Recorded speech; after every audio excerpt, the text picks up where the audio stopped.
So I picked that affirmation this morning because the topic is finding joy within.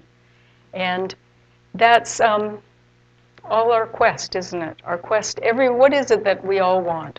The main thing that every person, it doesn't matter what walk of life, what nationality, what age, we're all searching for happiness, right?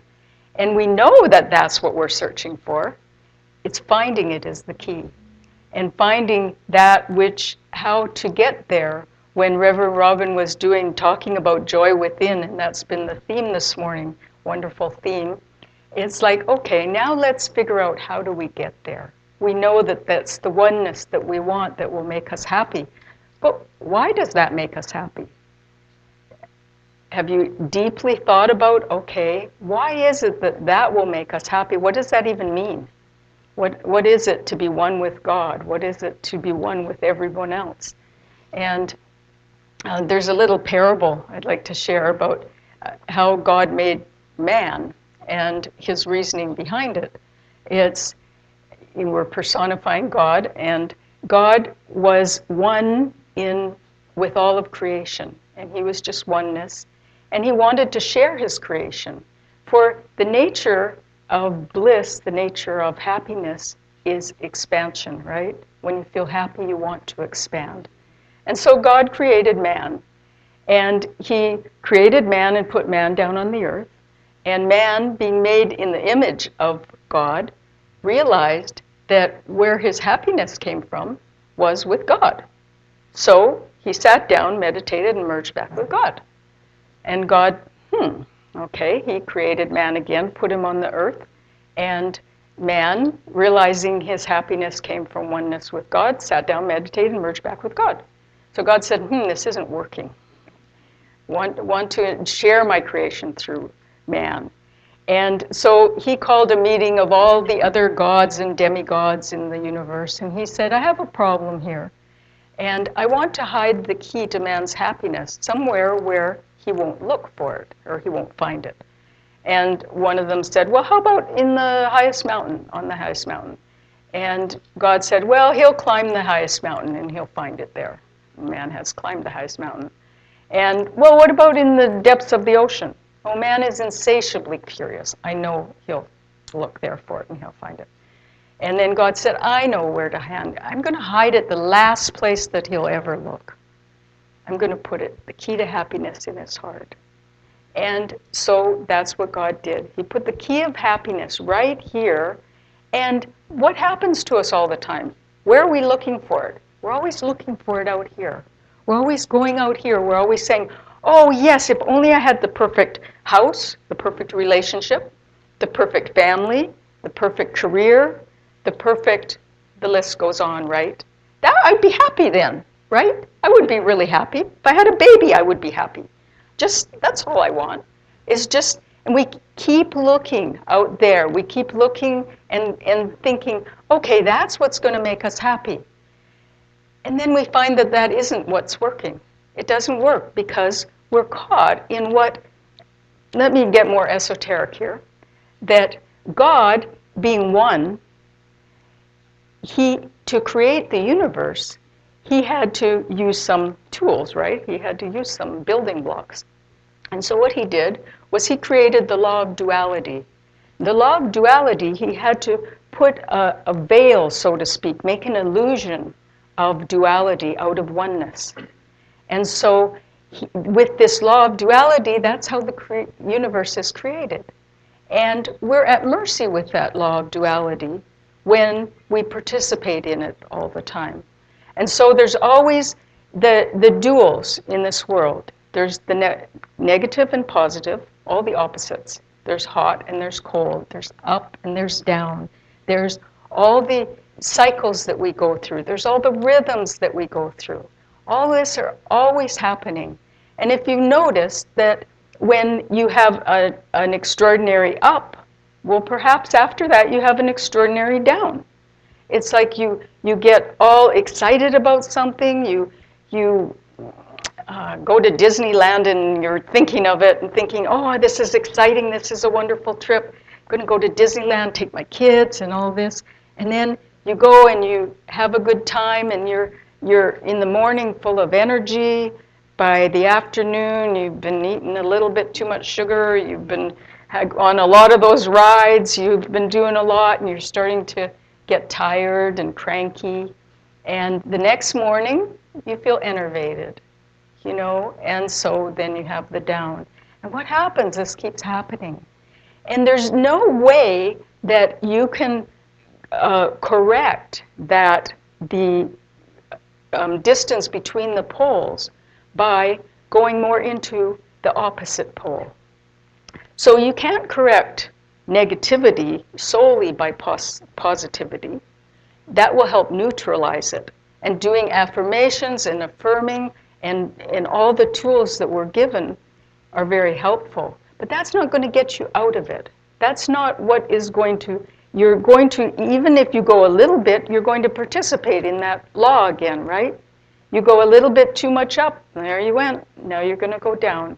Or, for every success, there's a failure. For every fulfillment, there's a disappointment. I mean, that's just the law of how it works.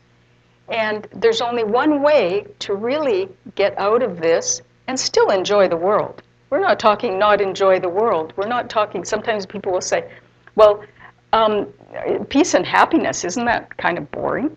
I want an interesting life. Well, you can be interested. When you play music and you're all there together, if you're playing and you're all excited, it's very different if you're all calm and harmoniously working together. I mean, what a difference. It's much more fun. So getting out of that law of duality is actually much more fun. To be calm, you're not going up and down. You can see the view of the world much better when you're calm. It's like a pool, a calm pool without any wind on it. And you can see yourself clearly if you look down. But then you drop a pebble in it, a pebble of emotion, a pebble of reaction, something that will make all of a sudden the water's ripply, and you don't see yourself as clearly anymore. So what's the key here? Because a master, what is a master? What makes a master? So a master is not attached. It's our attachments and our desires and that keep us always going. We can't get out of a mood by getting into a better mood. Instead, we need to stop the reactions to what it is making us react and get us in the mood. And that's the key. It's not being attached to it. And, like a master, Jesus, he was, when he was put on the cross, he could transcend that suffering. And it's not like he had to go through it. He could, in a moment of stop, that whole drama. And he said that. He said, if I would, I could ask my Father for a legion of angels and he would send it. I mean, if all Jesus had to do was say, God, get me out of here, it would have happened because he was an enlightened master. But he came to show the world how to transmute these reactions and transcend the pain, right? And to show the world that by giving yourself unconditionally to God, then you will then be able to transcend that pain.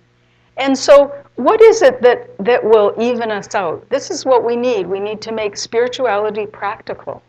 And because when we just have lofty ideals, yeah, it sounds good, it is good, and that's what we all want. But how do we get there? And I used to work at a gift store called Mountain Song in Grass Valley in Nevada City. And I would notice that no matter how I felt in the morning, even if I was tired, if I was cranky or anything, then by the end of the day, I was even-minded and cheerful. It didn't matter what I went in with. And have you noticed that? It's like, okay, all day I served. I wasn't thinking about myself. I wasn't thinking about how I feel or what I want or what I'm attached to or anything. It's just, I just served and just gave myself to that job and to people who came in people, Ananda owned that store, and people would come in, and sometimes they would say, "Oh, I just came in just to be in here, just to be around all of you, because I just feel good when I'm around here." And because the people working there were always thinking, okay, how can we make this other person be comfortable? It wasn't about selling and making a lot of money. Didn't usually make a lot of money, but it was just that service. And that's one of the key ways, is to get out of yourself and not be thinking of yourself, just calling somebody, just in any way that you can stop thinking about, okay, what do I want? Then that will get you out of that.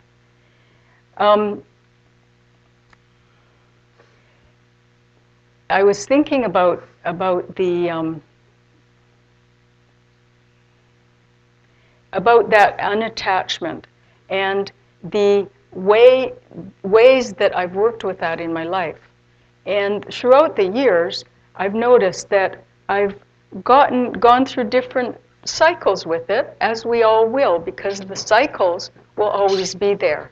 And the cycles of when your life's going to go through cycles. We're going to have the marriages, the deaths, the births, the divorces, all the things, the disappointments. That's going to happen.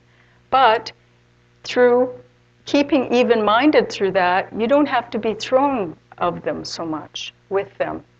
And meditation has been a mainstay, and through meditation, you find that evenness. And if you don't have a practice of meditation, then you might try it, even 3 minutes a day, even sitting down and just being quiet, which probably almost all of you do already. But taking that and really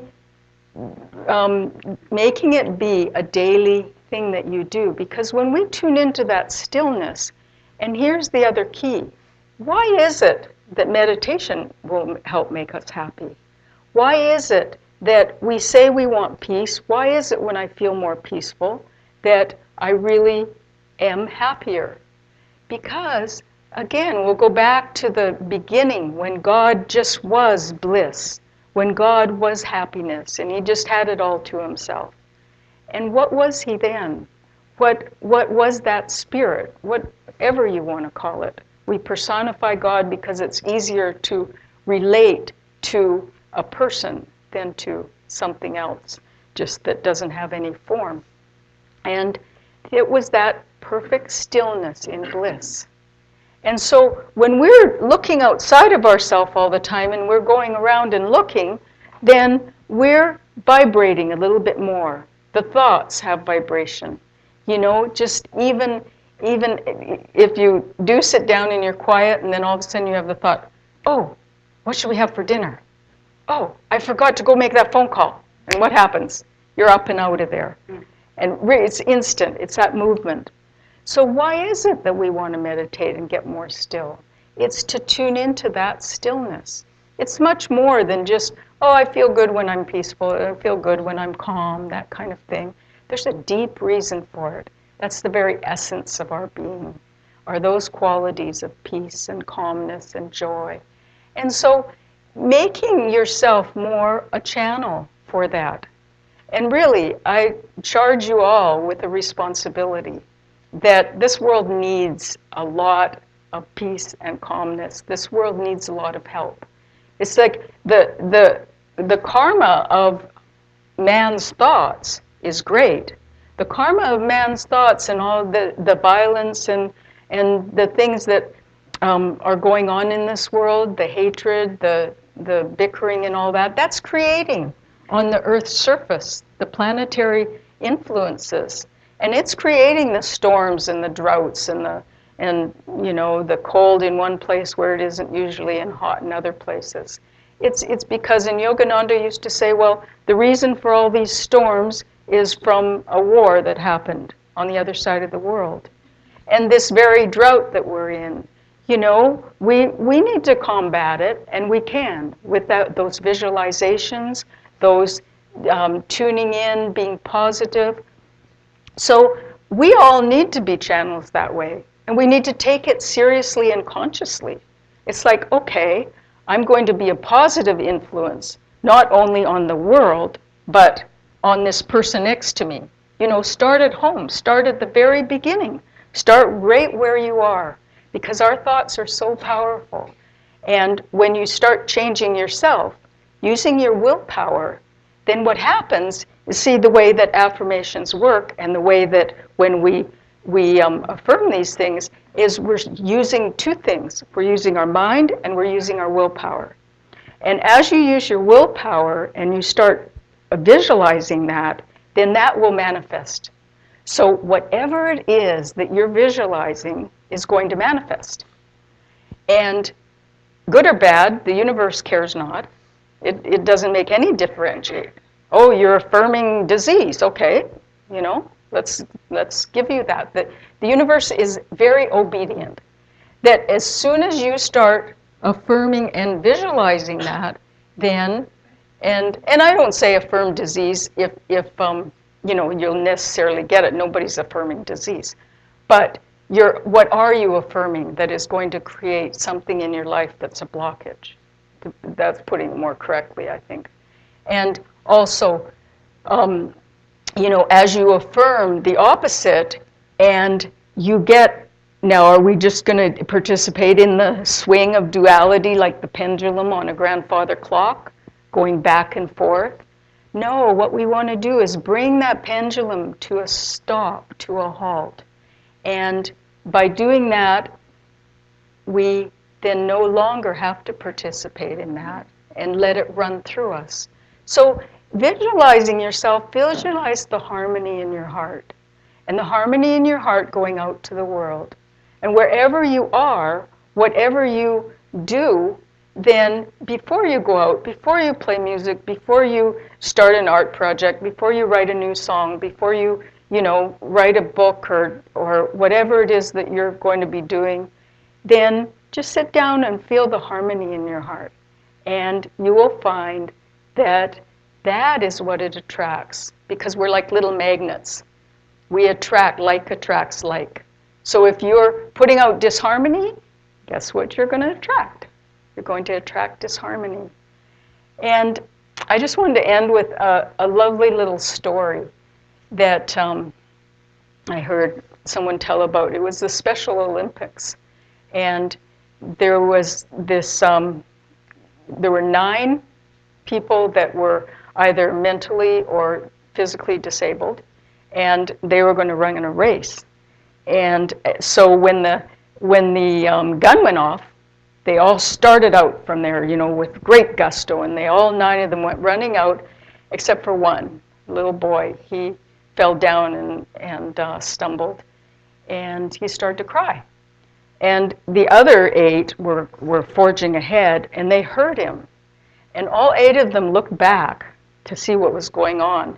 And they all, in unison, turned around, went back to that little boy, and one little girl who had Down syndrome, she helped him up and gave him a kiss and said, "There, that will make you feel better." And then they all linked hands together, and they all went towards the finish line together. And the crowd just stood and clapped for, you know, a long time, you know, the whole time it was, because here we're so used to being the best, and we have to, you know, forge ahead, and we have to win, and that kind of thing. It's like, well, who are you winning against? We need to not win, but we need to win the battle of the ups and the downs. And that's where it starts. It's not that your brilliant ideas and your inspirations are going to really have a big impact in your life. You know, the biggest impact are those habits that you have developed, those daily habits. So it's like your mind all the time. So let's all be angels and really affirm that and know that that's what we really are. Like a little girl who, she was 4 years old, and I said, "Oh, Rena, you're such an angel." And she said, "I know." So God bless you, angels.